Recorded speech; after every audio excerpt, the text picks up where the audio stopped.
제가 40년을 함께 산 아내를 떠나보낸 건 작년 가을이었습니다.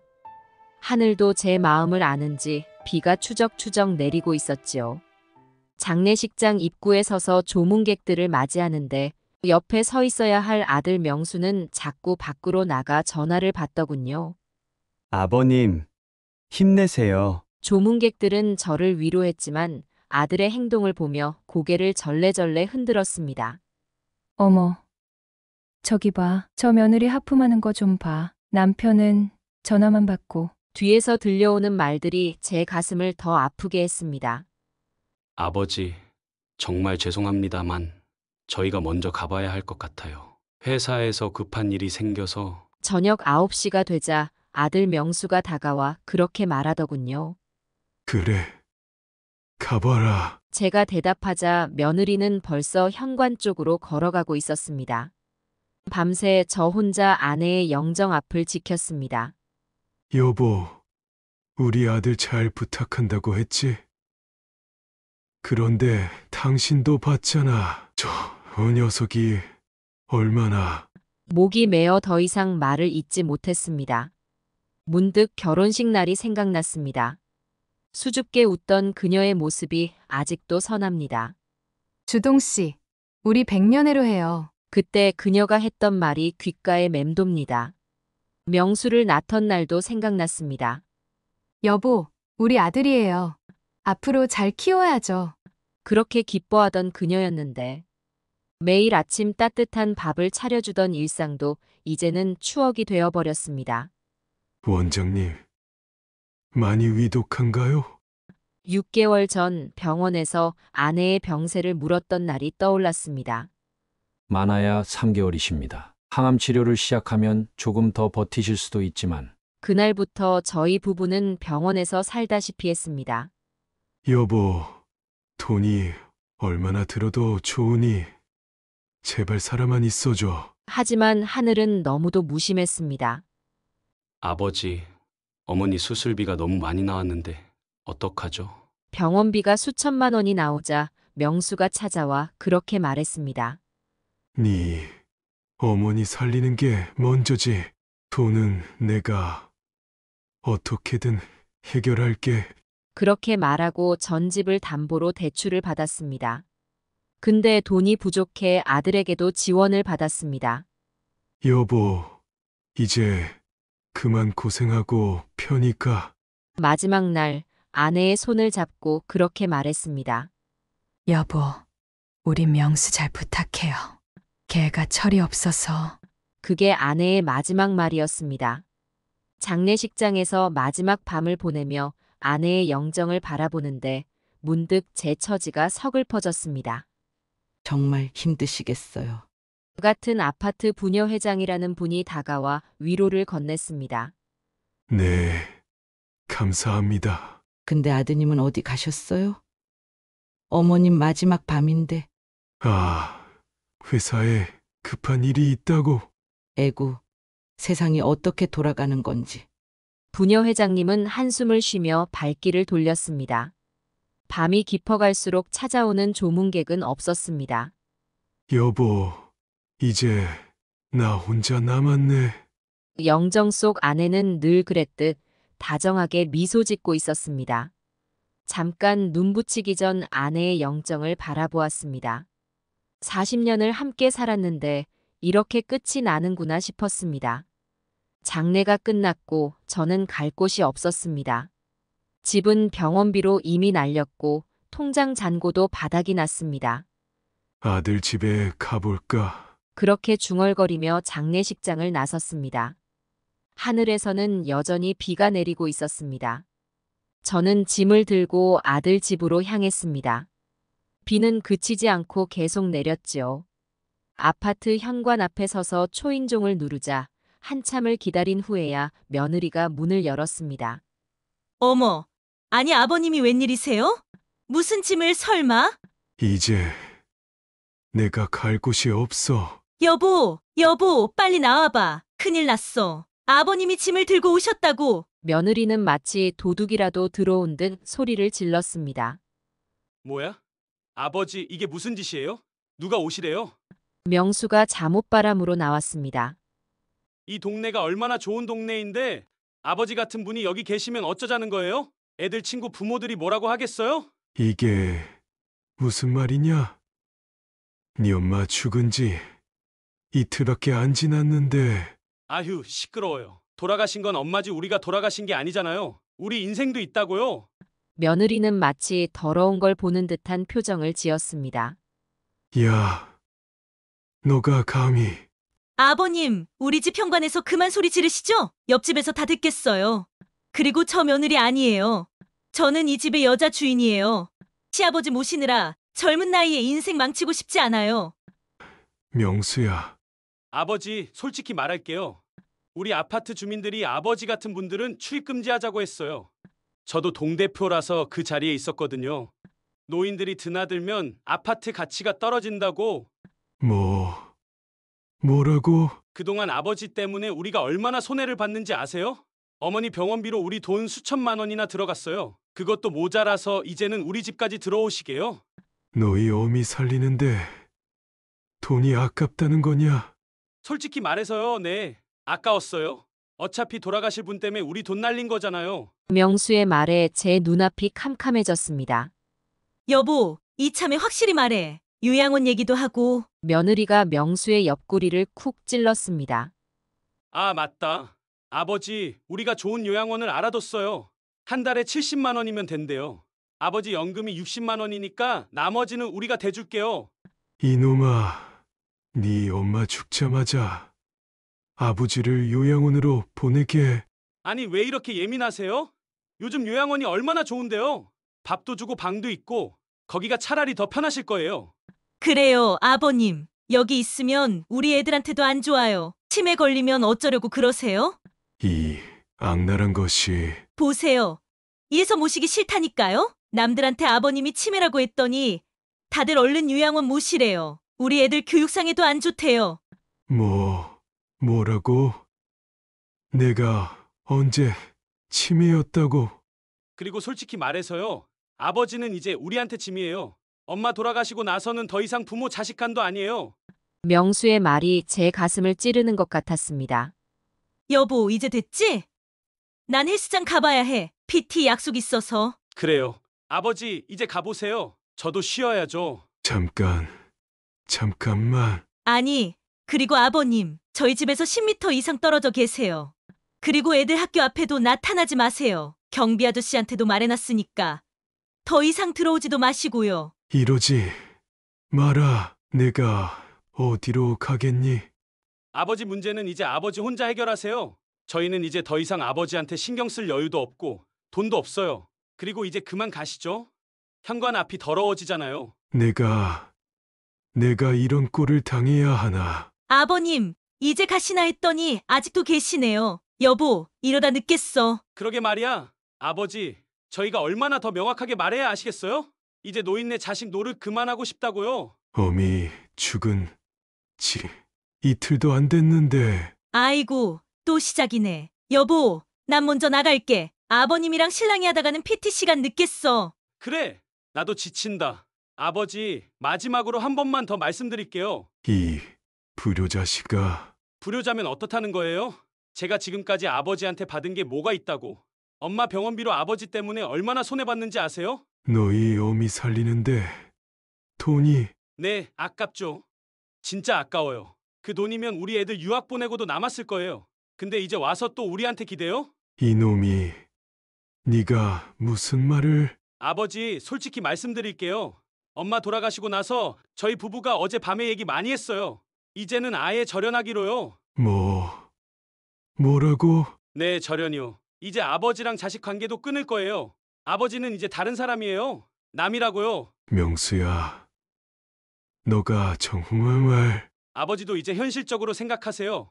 아버지가 저희한테 뭘 해주실 수 있는데요? 돈도 없고 땅도 없고 이제 저희한테 아버지는 그냥 짐이에요. 여보, 그만해. 이러다 또 누가 듣겠어. 그래, 이제 확실히 말씀드렸으니까 가시죠. 그리고 앞으로는 연락도 하지 마세요. 전화번호도 바꿀 거예요. 현관문이 쾅 하고 닫혔습니다. 빗물이 제 얼굴을 타고 흘러내렸습니다. 무거운 짐을 들고 택시를 잡으려 했지만 기사들은 고개를 저었습니다. 결국 그 자리에서 주저앉고 말았습니다. 여보, 당신이 그토록 아끼던 아들이 이제 나는 어디로 가야 하나? 쏟아지는 빗속에서 제 눈물만이 뜨거웠습니다. 저를 스쳐 지나가는 사람들의 시선이 차갑게 느껴졌습니다. 아내의 마지막 말이 귓가에 맴돕니다. 우리 명수 잘 부탁해요. 하늘만이 제 서름을 알아주는지 비는 더욱 거세게 내렸습니다. 결국 저는 무거운 짐을 끌고 거리를 헤맸습니다. 비는 멈출 줄 모르고 내렸고 제 양복은 이미 흠뻑 젖어 있었지요. 동네 찜질방 간판이 보였습니다. 여기서라도 하룻밤 보내야겠구나. 짐을 맡기고 찜질방으로 들어가는데 문득 아내 생각이 났습니다. 당신이 살아있었다면 내가 이런 꼴을 당하진 않았을 텐데. 찜질방 안에는 아침부터 술 마시는 사람들, TV 보는 사람들로 시끌벅적했습니다. 구석자리에 누워 천장을 바라보는데 문득 아들 결혼식 날이 생각났습니다. 그때 우리 며느리를 처음 봤을 때부터 뭔가 이상했었는데 잠이 들었다 깼다를 반복하다 아침이 밝았습니다. 일단 나가서 뭐라도 먹어야겠다 싶어 짐을 찾아들고 밖으로 나왔지요. 컵라면이라도 사 먹어야겠다 싶어 마트로 향했는데 주차장에서 며느리가 다른 남자와 서 있는 걸 보고 말았습니다. 처음엔 제가 잘못 본 줄 알았습니다. 피곤해서 꿈인가 싶었지요. 하지만 틀림없었습니다. 젊은 남자의 허리에 팔을 두른 채 며느리는 지금 깔깔 웃고 있었습니다. 오빠, 어제 시아버지 쫓아내고 나서 좀 찜찜했는데 오빠 보니까 기분이 좋아져요? 그래? 근데 진짜 독하다. 시어머니 장례식 끝나자마자 시아버지를 쫓아내다니. 뭐 어때요? 어차피 죽은 사람은 죽은 거고 산 사람은 살아야죠. 내가 왜 늙은이 뒷바라지를 해야 해요? 그래도 너무한 거 아니야? 아니거든요. 그 영감 때문에 얼마나 고생했는데 매일 아침 밥 달라, 반찬 달라. 진짜 귀찮아 죽는 줄 알았어요. 근데 시어머니 장례식장에서도 우리가 만났잖아. 그때 너무 위험하지 않았어? 에이, 괜찮아요. 그 바보들은 아무것도 몰라요. 시어머니 오늘 내일 할 때 얼마 전에도 우리 제주도 여행 갔다 왔잖아요. 그때 진짜 대단했다. 시어머니 힘들어 하는데 남편 두고 나랑 제주도라니. 그러게요. 근데 진짜 재밌었잖아. 그 호텔 침대도 크고 좋았는데. 넌 진짜 독하다. 내가 왜요? 시어머니 살려봤자 얼마나 산다고. 그 돈 아깝잖아요. 그리고 PT 선생님이 내 운명인걸요? 저도 모르게 손이 떨렸습니다. 아내가 죽어가고 있을 때 이 여자가 불륜을. 그것도 남편 두고 제주도를. 휴대폰을 꺼내 조용히 녹화를 시작했습니다. 오빠, 이제 시어머니도 돌아가시고 시아버지도 쫓아냈으니까 우리 더 자주 만날 수 있겠다. 너 진짜 독한 여자야. 근데 그게 매력이야. 에이, 뭘. 내가 이렇게 된 것도 다 시댁 때문이에요. 나도 예전엔 착했는데. 너 착했던 적 있어? 있었죠. 결혼하기 전엔 진짜 착했어요. 근데 시어머니는 매일 잔소리해. 시아버지는 꼰대해. 남편은 마마보이해. 내가 왜 이런 집안에 시집와서 이러고 있나 싶더라고요. 그래서 나 만난 거야? 그럼요. 오빠가 얼마나 섹시한데? 우리 남편하고는 비교도 안 되죠? 그래도 조심해야지. 들키면 큰일 나. 에이, 괜찮아요. 남편은 바보예요. 내가 매일 운동한다고 하면 또 좋다고. 자기 아내가 다른 남자랑 무슨 짓 하는지도 모르고. 운동은 개뿔. 우리가 몇 달째야? 벌써 8개월? 그동안 한 번도 안 들켰잖아요. 너 진짜 대단해. 나랑 제주도도 가고. 그땐 진짜 짜릿했죠? 시어머니는 중환자실에 있고 나는 오빠랑 오션뷰 스위트룸에서. 그래도 그건 좀 심했다. 왜요?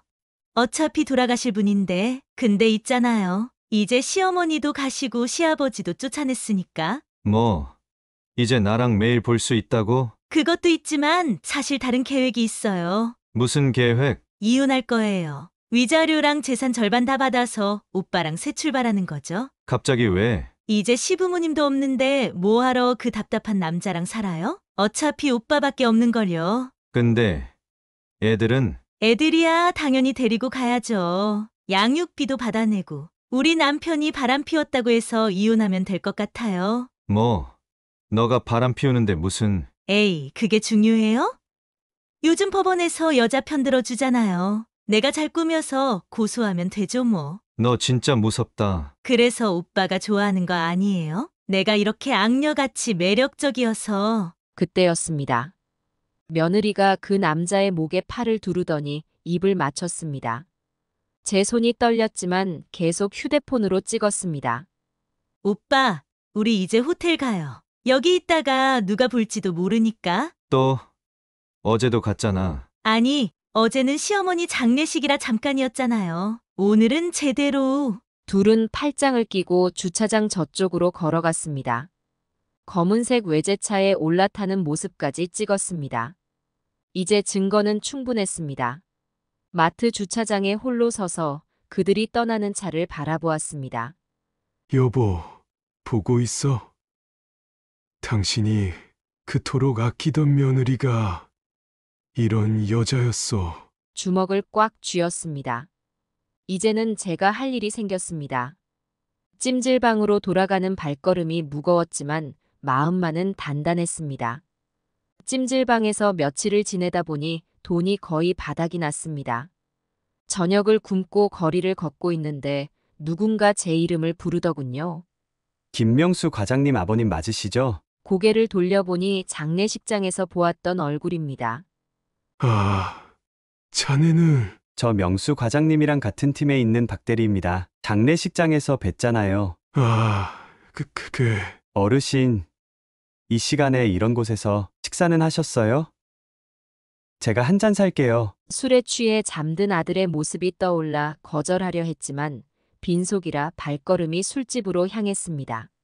사실 어르신한테 드릴 말씀이 있었는데 차마 장례식장에서는 소주 한 병이 비워질 때쯤 박대리가 말을 꺼냈습니다.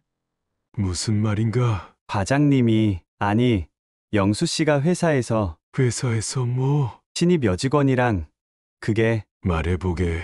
불륜을 저지르고 있어요. 순간 귀를 의심했습니다.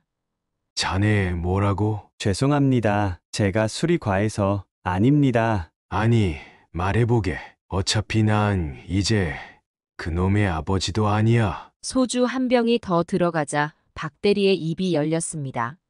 작년에 들어온 신입사원이에요. 예쁘장하게 생겼는데 그래서 과장님이 그 여자한테 미쳐서 닳고 닳았어요. 회사에서는 다 아는 사실이에요. 회사에서 다 알아? 네.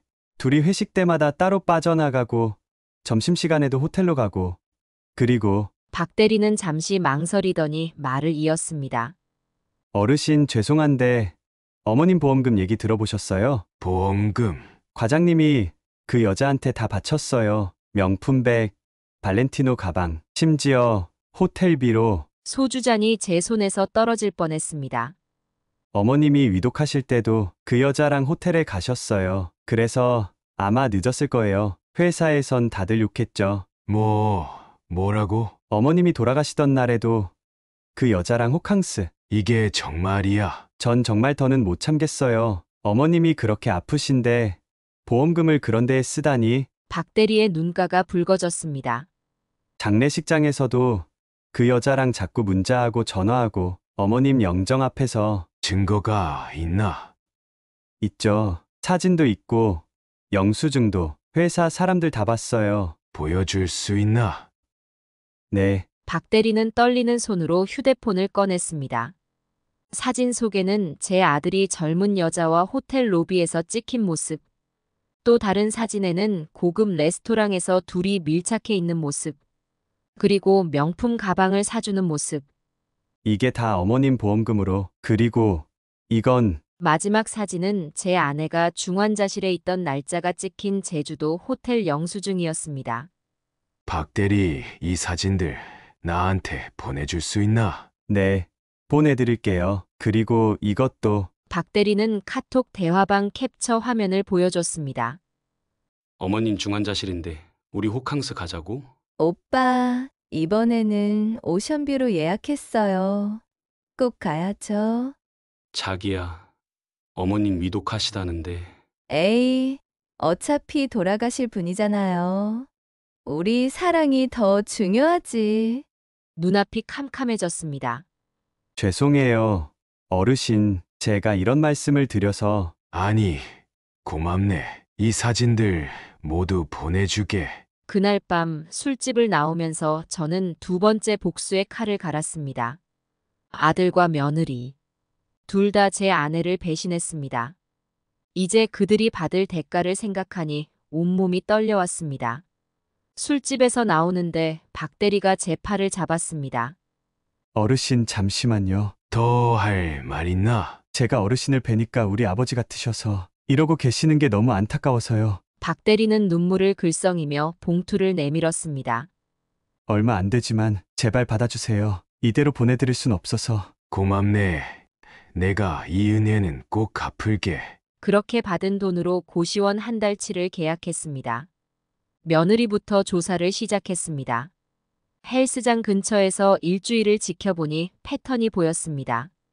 매주 화요일과 목요일 오전 10시에 나타나 1시간의 PT를 받고 11시 30분이면 트레이너와 모텔로 향했습니다.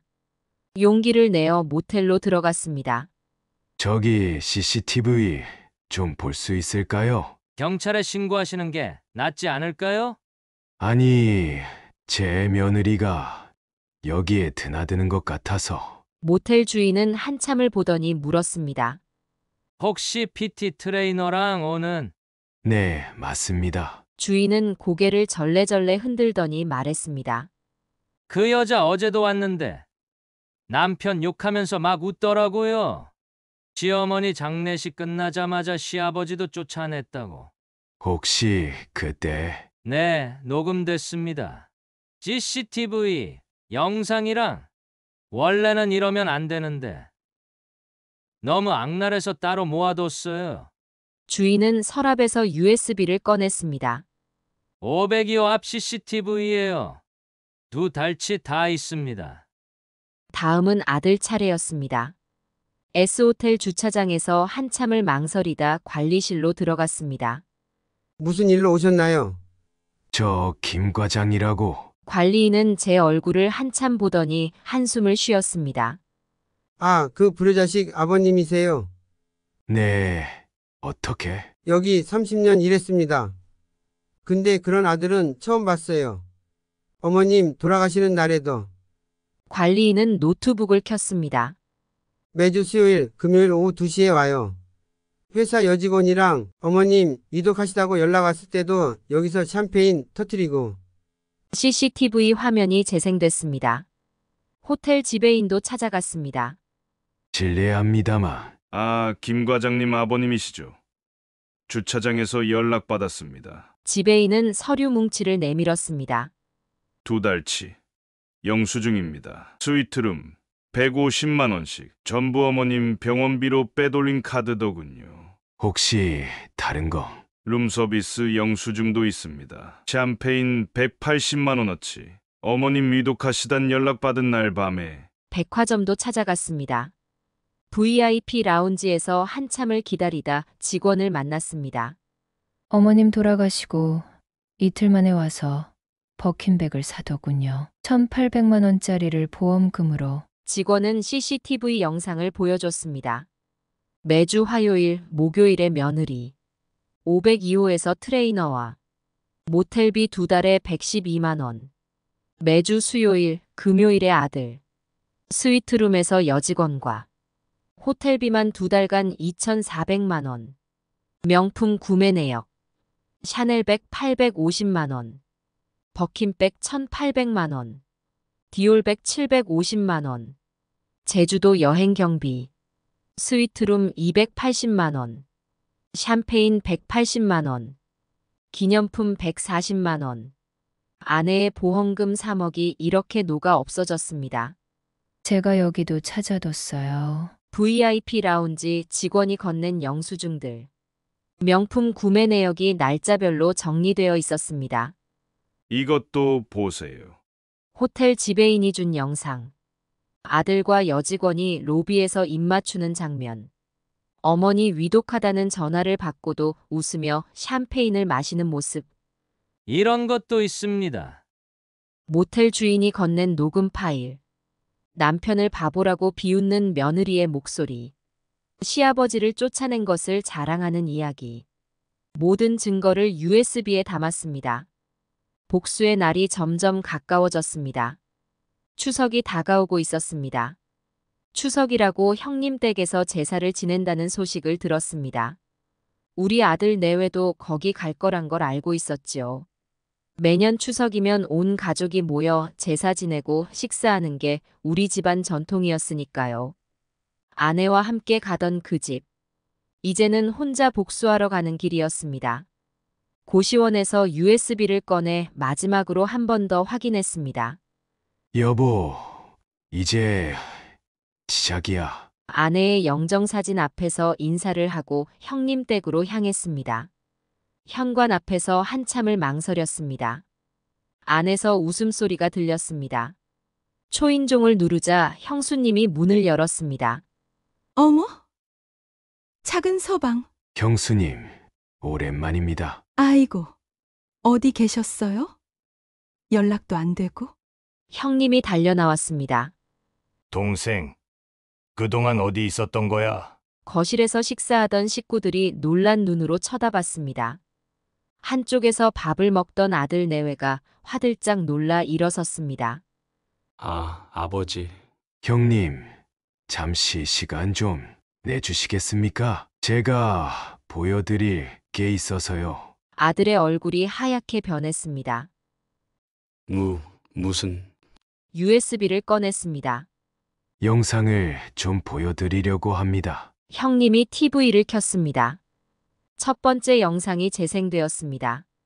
모텔 CCTV 화면이었습니다. 며느리와 트레이너가 502호로 들어가는 장면. 이게 무슨... 형수님이 입을 가렸습니다.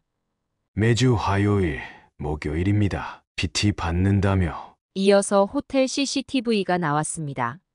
아들과 여직원이 스위트룸으로 향하는 장면. 이놈이 이게 무슨 짓이냐? 형님이 벌떡 일어섰습니다. 아버지, 이건... 아들이 말을 더듬었습니다. 이제 시작입니다. 모텔 주변 CCTV 화면이 이어졌습니다. 며느리가 트레이너와 입 맞추는 장면. 호텔 영수증이 화면에 떴습니다. 이건 어머니가 돌아가시던 날 스위트룸에서 샴페인 마시는 이 불효자식. 형님이 주먹을 불끈 쥐었습니다. 제주도 호텔 영상이 나왔습니다. 내 어미가 위독하다는 연락을 받고도 오션뷰 스위트룸에서 웃고 있는 아들의 모습. 어머나, 어떻게 이럴 수가. 형수님이 울음을 터뜨렸습니다. 백화점 CCTV가 이어졌습니다. 장례식 이틀 후 어미 보험금으로 산 버킨백입니다. 1,800만 원. 여직원에게 가방을 건네는 아들의 모습. 이 버러지 같은 놈. 형님이 아들에게 달려들었습니다. 형님의 얼굴에는 분노와 슬픔이 가득 차 있었습니다. 아들은 당황한 표정으로 급히 손을 들어 형님을 막으려 했지만 형님의 기세에 압도되어 움직일 수 없었습니다. 아버지, 제가 설명할 수 있습니다. 아들의 목소리는 떨리고 있었지만 간절한 마음이 담겨 있었습니다. 하지만 형님은 더 이상 듣고 싶지 않은 것처럼 아들의 말을 가로막았습니다. 뭘 설명해? 이 불효자식아. 형님의 목소리는 터질 듯한 분노로 가득 차 있었습니다. 그 순간 방 안에는 또 다른 충격적인 소리가 울려 퍼졌습니다. 이번에는 모텔에서 녹음된 파일이 틀어졌습니다. 차갑고 날카로운 여성의 목소리가 방 안을 메웠습니다. 우리 남편 진짜 바보 같지 않아요? 시어머니 장례식에서도 눈치 하나 못 챘다니까. 그 목소리는 다름 아닌 며느리의 것이었습니다. 이 충격적인 녹음은 모두를 놀라게 했습니다. 형수님은 며느리의 얼굴을 바라보며 눈에 분노를 담았습니다. 그러나 그 충격은 여기서 끝나지 않았습니다. 이어서 또 다른 대화가 흘러나왔습니다. 오빠, 나 이제 자유예요. 시어머니도 돌아가시고 시아버지도 쫓아냈는데. 그 순간 형수님의 얼굴이 일그러지더니 참을 수 없는 분노에 사로잡혔습니다. 형수님은 그 자리에서 벌떡 일어나 며느리에게 다가가더니 며느리의 뺨을 3개 내리쳤습니다. 쩌렁쩌렁한 소리가 방 안에 울렸습니다. 이런 독사 같은 년. 며느리는 갑작스러운 공격에 얼굴을 감싸 안고 바닥에 주저앉았습니다. 하지만 형수님의 분노는 가라앉지 않았습니다. 그녀는 손을 덜덜 떨면서 며느리를 노려보고 있었습니다. 그때 화면에 또 다른 장면이 떠올랐습니다. 이번에는 카드 내역이 화면을 채웠습니다. 형님은 그 내역을 지그시 바라보며 조용히 입을 열었습니다. 네 엄마 병원비로 빼돌린 돈이 2달 동안 1억 5천. 그 말에 모두가 숨을 삼켰습니다. 화면에 떠오른 내역은 충격적이었습니다. 명품 백, 호텔비, 샴페인, 제주도 여행. 모든 내역이 빠짐없이 공개되었습니다. 그 순간 방 안에는 차가운 침묵이 감돌았습니다. 누구도 더 이상 말을 꺼낼 용기가 나지 않았습니다. 이제 마지막입니다. 이번에는 아내가 중환자실에 있을 때 찍힌 사진들이었습니다. 제주도 호텔 발코니에서 입맞추는 아들과 며느리의 모습, 트레이너와 모텔에서 나오는 며느리의 장면, 백화점에서 쇼핑을 즐기는 모습이 연달아 화면을 채웠습니다. 이날이 네 엄마가 돌아가시던 날이다. 형님의 목소리는 떨리고 있었습니다. 그 말에 방 안은 깊은 침묵에 잠겼습니다. 아무도 형님의 말을 반박할 수 없었습니다. 모두의 시선은 차가워졌고 방 안의 공기는 얼어붙은 듯 했습니다. 형님. 제가 조심스레 입을 열었습니다. 형님은 제 말을 듣지 않고 말없이 고개를 숙이고 있었습니다. 왜? 형님이 간신히 입을 열었을 때 그의 목소리는 피곤함과 슬픔으로 가득 차 있었습니다. 문 쪽을 좀 보십시오. 제 말에 형님은 고개를 들어 문 쪽을 바라보았습니다. 며느리가 살그머니 문 쪽으로 향하고 있었습니다. 그 모습은 마치 도망가려는 것처럼 보였습니다. 어디 가려고? 형님이 차갑게 물었습니다. 저는 며느리는 얼굴이 하얗게 질려 입을 떼었지만 말을 이어가지는 못했습니다. 당장 앉아. 형님의 고함에 며느리는 그 자리에 털썩 주저앉았습니다. 그 순간 방 안은 다시 침묵에 잠겼습니다. 형수님은 손으로 얼굴을 감싸 안고 한숨을 내쉬었습니다. 이제 어쩌면 좋노. 형수님이 조용히 한숨을 쉬며 말했습니다. 그 말에 형님은 고개를 숙인 채 아무 말 없이 서 있었습니다. 아버지, 제가 아들이 조심스레 다시 입을 열었습니다. 그러나 저는 고개를 젓고 차갑게 대답했습니다. 너는 내 아들이 아니다. 제 목소리는 떨리고 있었습니다. 그 속에서 깊은 슬픔과 배신감이 묻어났습니다. 저는 더 이상 감정을 억누를 수 없어서 아들의 얼굴을 바라보며 덧붙였습니다. 이제 너희는 남이다. 아들은 그 말을 듣고 충격을 받은 듯 무릎을 꿇고 간청했습니다. 제발 용서해 주세요. 용서? 네 엄마가 널 용서할 수 있을 것 같으냐? 형님은 아들의 말을 듣고 크게 분노했습니다. 그러더니 형님은 일어나 아들의 뺨을 3개 때렸습니다. 이 망할 놈아. 네 어머니가 그렇게 너만 믿었는데. 형님의 눈에는 눈물이 맺혀 있었습니다. 그는 분노와 슬픔으로 온몸이 떨리는 듯 보였습니다. 형수님. 제가 형수님에게 조용히 말을 걸었습니다. 네. 형수님은 힘없이 대답했습니다. 며느리 좀 보십시오. 형수님이 며느리를 바라보았을 때 며느리는 다시 문으로 도망가려 하고 있었습니다. 그녀는 마치 이 상황에서 도망치고 싶은 듯 계속해서 눈치를 보고 있었습니다. 이 독사 같은 년. 거기서. 형수님이 다시 한번 고함을 질렀습니다. 며느리는 그 말을 듣고 멈칫하며 발걸음을 멈췄습니다. 그녀는 두려움에 떨며 주저앉았습니다. 저는 그만. 며느리는 떨리는 목소리로 변명하려 했지만 형님은 그녀의 말을 막았습니다. 이혼해라. 제가 차갑게 말했습니다. 그 말에 방 안은 다시 깊은 침묵에 잠겼습니다. 둘 다 이혼하고 다시는 내 앞에 나타나지 마라. 아버지. 아들은 다시 한번 간절히 매달렸지만 저는 단호했습니다. 이제 너희는 남이야. 내 자식도 내 며느리도 아니다. 저는 말없이 자리에서 일어섰습니다. 그 말에 아들과 며느리는 더 이상 어떤 변명도 할 수 없었습니다. 너희 둘 당장 나가. 아버님. 며느리가 조심스레 입을 열었지만 형님은 그녀의 말을 듣지 않았습니다. 우리 집안에서 너희 같은 불효자식은 필요 없다. 형님의 마지막 말은 단호했고 아들과 며느리는 마치 쫓겨나듯 방을 떠났습니다. 방 안에는 깊은 침묵이 흘렀습니다. 긴장된 공기가 가라앉으면서도 그 침묵 속에는 형님과 형수님의 슬픔과 상처가 고스란히 남아 있었습니다. 형수님은 눈물을 닦으며 말했습니다. 서방님, 이제 편히 쉬세요. 저는 그제야 조용히 일어나 형님과 형수님에게 절을 했습니다. 형님, 형수님, 이만 가보겠습니다. 어디 갈 건데? 이제 제 갈 길이 있습니다. 현관을 나서는데 어머님이 기다리고 계셨습니다. 아, 어머님. 잘했다. 내 손자라고 생각하기도 싫구나. 어머님의 눈에도 눈물이 고여 있었습니다. 집을 나서는데 하늘이 맑았습니다. 여보, 이제 끝났소. 하지만 이건 시작일 뿐이었습니다. 아직 끝나지 않았습니다. 이제부터가 진짜 복수의 시작이었습니다. 추석 다음 날부터 일이 터졌습니다. 형님이 아들 회사에 전화를 걸었다고 합니다.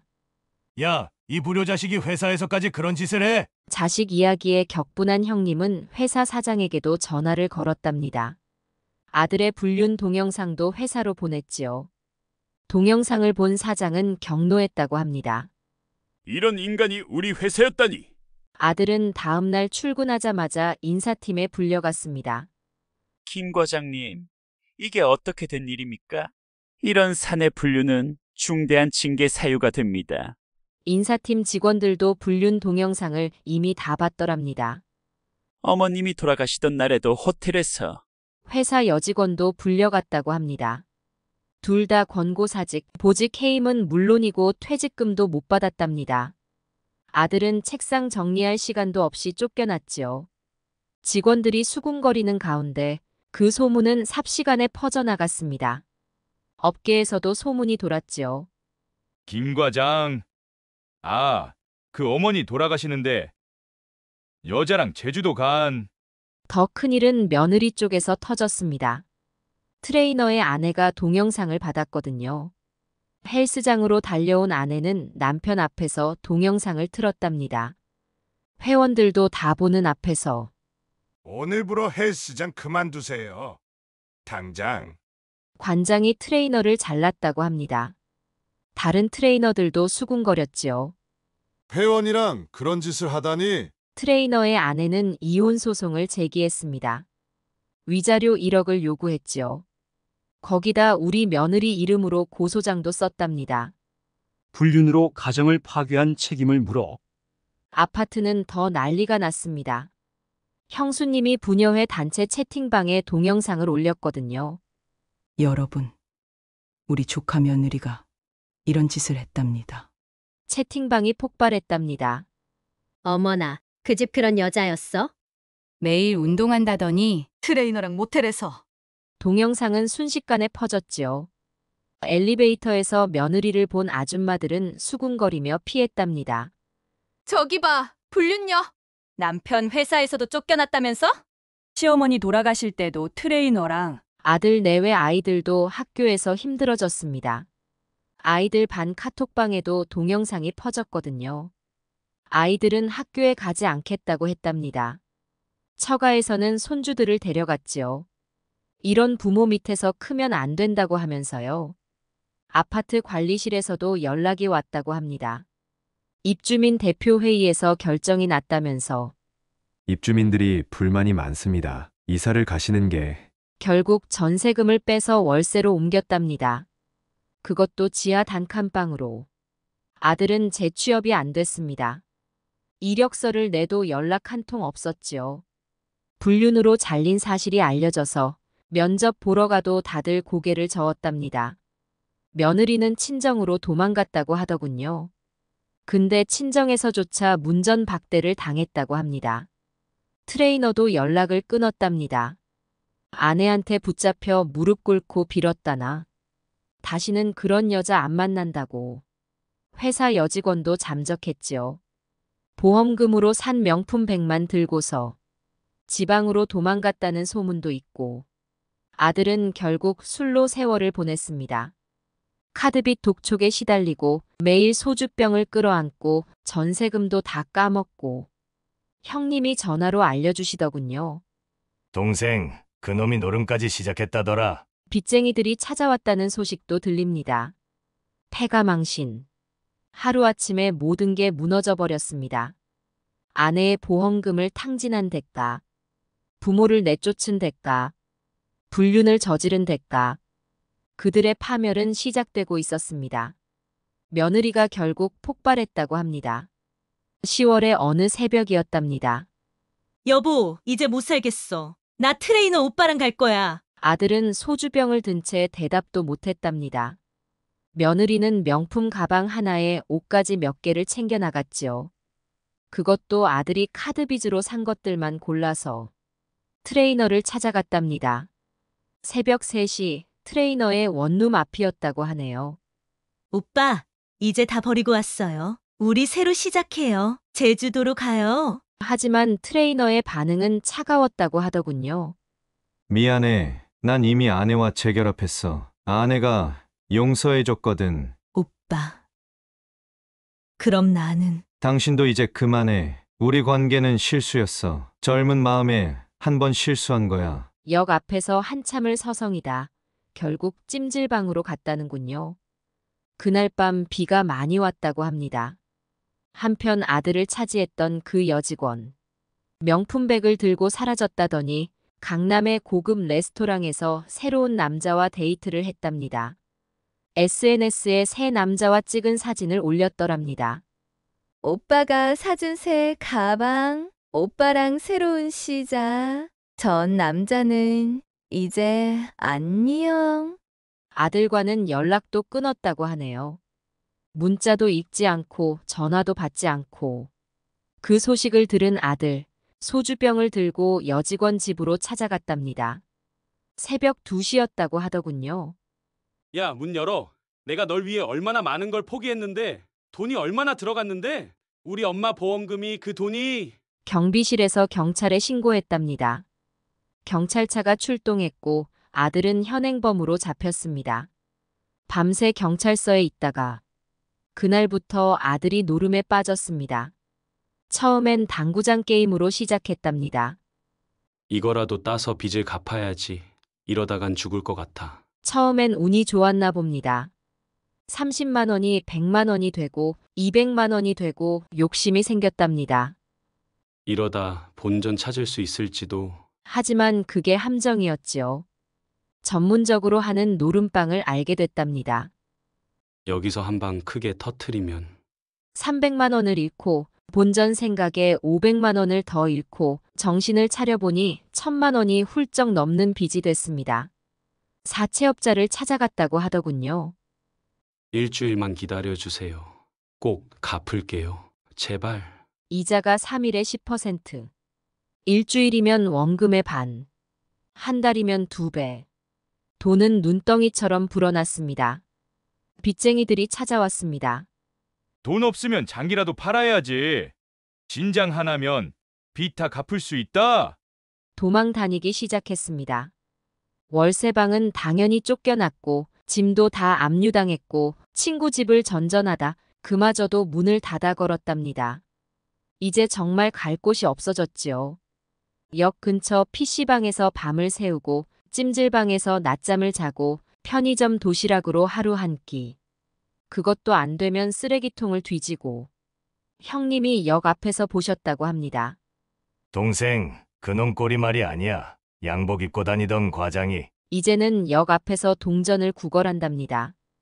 극장 앞에서, 편의점 앞에서, 지하도에서 빚쟁이들은 계속 쫓아다니고 경찰서는 단골이 됐답니다.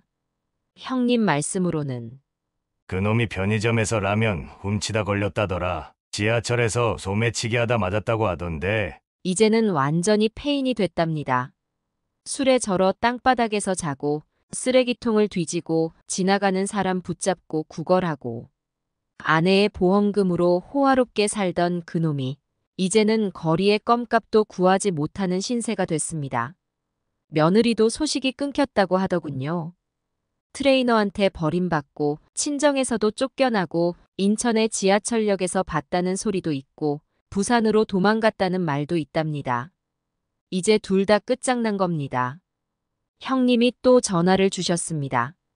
동생, 그놈이 어제는 지하도에서 잤다더라. 오늘은 역정 화장실에서, 내일은 어디서 자려나? 추운 겨울이 다가오는데 아들은 이제 완전히 길거리로 나앉았습니다. 그래도 할 말은 없겠지요. 제 아내가 중환자실에서 괴로워할 때 둘이서 호화 호텔에서 웃고 떠들던 놈들입니다. 이제 그들의 최후가 다가오고 있습니다. 겨울은 춥다고 하더군요. 지하도에서 자면 더 추울 테고. 하지만 이제 시작입니다. 진짜 복수는 지금부터니까요. 찬바람이 불던 3월의 어느 날이었습니다. 누군가 제 고시원을 찾아왔더군요. 아버지 계세요. 낯익은 목소리였습니다. 문을 열어보니 아들이었습니다. 6개월 만에 보는 아들. 누더기를 걸치고 수염이 덥수룩하고 냄새가 지독했습니다. 아버지, 제발 아들은 그 자리에 무릎을 꿇었습니다. 살려주세요. 제발. 누구신가? 제가 모르는 사람처럼 물었습니다. 아버지, 저예요. 명수. 불효자신 명수. 난 아들이 없는데. 아버지, 제가 잘못했습니다. 용서해 주세요. 왜 찾아왔나? 제가 너무 힘듭니다. 빚쟁이들이 저를 죽이려고. 그래서 아버지가 도와주시면. 도와? 누구를? 저를요. 난 자네를 모르는데. 아버지, 제발 저 이대로 죽을 것 같아요. 고개를 들어보니 아들 얼굴에 멍이 가득했습니다. 사채업자들한테 맞았나 봅니다. 일어나시죠. 여기서 이러면 다른 사람들 피해니까. 아들이 자리에서 일어났습니다. 감사합니다, 아버지. 아버지라고 부르지 마시오. 예? 난 자네 아버지 아니오. 아버지. 기억나나? 자네가 나를 쫓아내던 그날. 아들의 얼굴이 창백해졌습니다. 그때 자네가 뭐라고 했더라? 아버지, 제발. 우리도 이제 각자의 삶이 있다고 했지. 그건 아파트 값 떨어진다고, 이웃들 눈치 보인다고. 죄송합니다. 어디 보자. 노인네가 오면 집값도 떨어지고 이웃들 눈치도 보이고. 맞나? 잘못했습니다. 그리고 뭐라고 했더라? 아, 맞다. 요양원에 가라고 했지. 아버지. 자네 어머니 장례식 다음 날이었는데. 아들이 고개를 숙였습니다. 어머니, 보험금은 잘 썼나? 제주도 여행은 좋았고. 죄송합니다. 호텔 스위트룸에서 여자랑. 아버지, 제발 용서해 주세요. 자네 어머니가 중환자실에서 괴로워할 때 자네는 샴페인을 마시고 있었지. 아들이 엎드려 절을 했습니다. 죽여주세요. 차라리 죽여주세요. 왜? 이제 빚쟁이들이 무서워서. 아버지, 저 이제 정말 갈 데가 없어요. 그래, 찜질방은 있잖아. 아버지. 나도 그랬으니까 찜질방에서 자면 돼. 제발요. 기억나나? 그날 비가 왔었지. 아들의 어깨가 떨렸습니다. 이제 자네 차례야. 예? 네가 나를 내쫓았던 그날처럼 나도 오늘 너를 내쫓는다. 아버지. 이제 너는 내 아들이 아니다. 아버지. 나가시오. 이러시면 저 정말 죽습니다. 자네 어머니는 혼자 돌아가셨어. 아들이 제 바지를 붙잡았습니다. 놓으시오. 아버지, 제발. 나가라. 다시 한번 말하기 전에. 저 잘못했습니다. 정말 잘못했습니다. 그때였습니다. 김 과장님, 거기 있었네. 거기서 뭐해? 이리 와. 빨리 안 튀어와. 복도 끝에서 누군가 고함을 질렀습니다. 저기 사채업자들이었습니다. 아버지 살려주세요.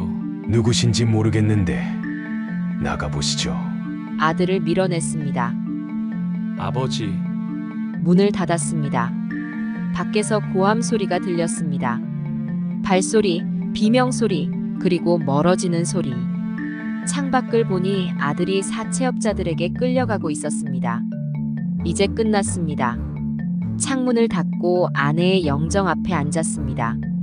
여보, 이제 정말 끝났소. 밖에서 누군가 비명을 지르는 소리가 들렸습니다. 하지만 더 이상 제 아들이 아니었습니다. 그날 이후로 아들의 소식은 듣지 못했습니다. 어디선가 죽었을 수도 있고, 감옥에 갔을 수도 있고, 아니면 아직도 도망 다니고 있을지도 모르죠. 하지만 이제 제 아들은 아닙니다. 그날 제가 찜질방으로 쫓겨나던 날처럼, 아내가 혼자 중환자실에서 떠나가던 날처럼, 이제 그의 차례입니다. 복수는 끝났습니다. 봄이 왔습니다.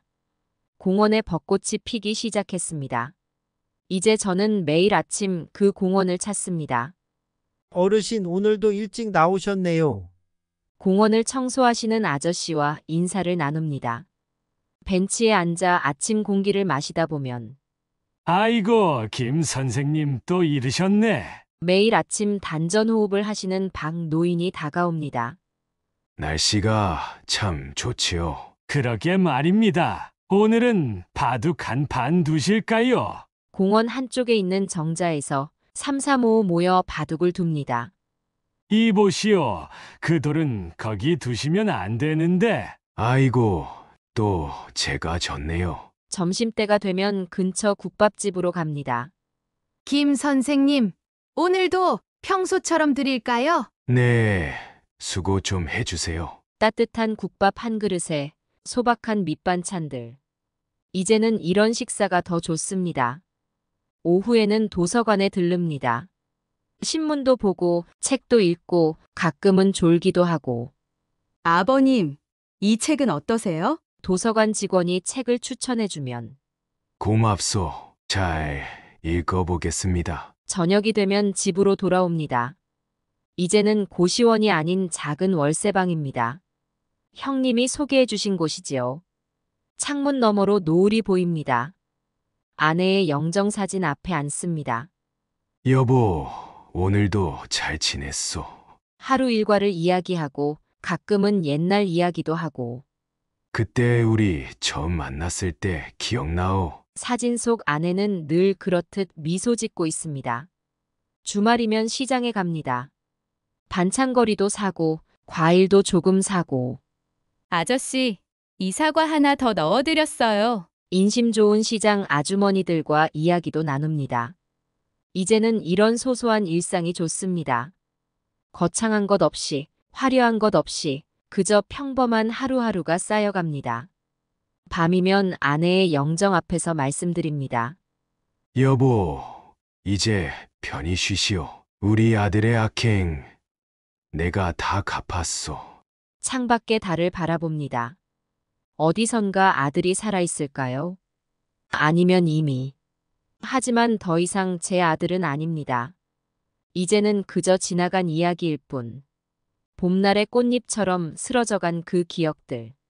인생이란 참 무상한 것이더군요. 40년을 함께 살던 아내는 하늘로 가고, 자식은 불효의 길로 빠지고, 며느리는 배신의 칼을 들이밀었습니다. 한때는 모든 것이 끝난 것 같았습니다. 찜질방에서 잠들던 그날처럼, 비 맞으며 거리를 헤매던 그날처럼. 하지만 세상은 그렇게 돌아가지 않더군요. 달빛처럼 차가운 제 복수의 칼날이 그들의 교만한 미소를 지워냈습니다. 불효자의 눈물은 봄비처럼 허망하게 쓰러졌고, 불륜의 열정은 가을 낙엽처럼 무참히 짓밟혔습니다. 이제 저는 알았습니다. 복수는 달콤하지만 그 끝은 쓰다는 것을.